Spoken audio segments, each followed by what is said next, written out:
লোকে বলে নারীর নিজস্ব নাই কিছু, আমি দেখি জগৎ চলে নারীর কিছু কিছু।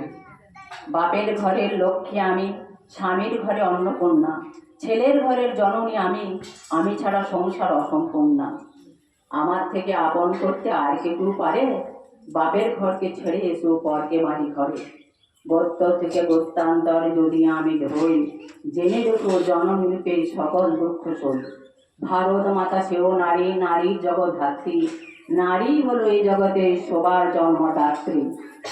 পুরুষ শাসিত সমাজ তাই পুরুষকে করে বড়, সেই পুরুষকে আবার নারী গর্বে ধারণ করে।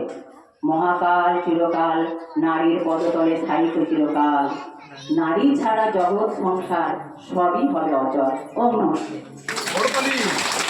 খুব খুব সুন্দর। আমরা আজকে কি একটা আমার তো মনে হচ্ছে পূজ্য স্বামীজি মহারাজ, সদ্য আচার্য শ্রী, তারা তো যেন নিজেরা বসে শুনছেন এবং এত সুন্দর অনুষ্ঠান মনে হচ্ছে এখন